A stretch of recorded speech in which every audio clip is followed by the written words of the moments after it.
आप देख रहे हैं कहानियां अनसुनी। किसी एक अजीब रात एक छोटे से गांव में एक पुराने हॉस्पिटल के निकट एक सुनसान बड़ा बंगला खड़ा था। इस बंगले में रहने वाले लोगों के मन में हमेशा डर बसा रहता था। बंगले के पास एक बड़ा नीम का पेड़ भी था, जिसकी छांव में रहने वालों को भी डर लगता था। बंगले में एक बुजुर्ग आदमी नाम से गुलाबचंद रहता था। वह बहुत ही अकेला और अर्थव्यवस्था में गिरा हुआ था। उसके बंगले के आसपास का माहौल भी बेहद डरावना था। एक दिन गुलाबचंद को अपने बंगले की बौछारें बनाने के लिए बाजार जाना पड़ा। वह तकरीबन 1 घंटे तक बाजार में अपनी खरीदारी करता रहा।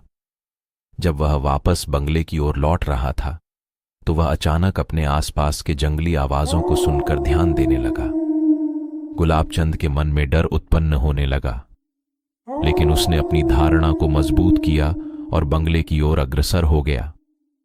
जब वह अपने बंगले की ओर पहुंचा तो उसने देखा कि उसके बंगले के दरवाजे पर एक अजीब चिट्ठी लटक रही थी।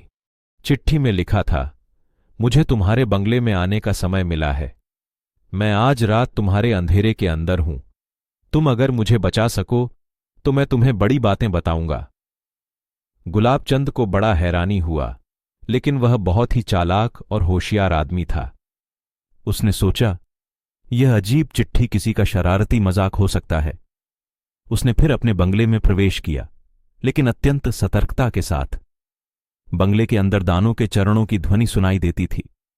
गुलाबचंद ने धीरे धीरे अंधेरे में अपने कदम बढ़ाए और बहुत ही सावधानी से अपने कमरे की तरफ चला गया। जब वह अपने कमरे में पहुंचा तो उसने एक आध आदमी को अपने पलंग पर लेटा हुआ देखा। गुलाबचंद की आंखों में चमक उजागर हुई। वह जल्दी से लाइने के पास गया और उसकी पहचान करने के लिए उसके चेहरे को देखने लगा।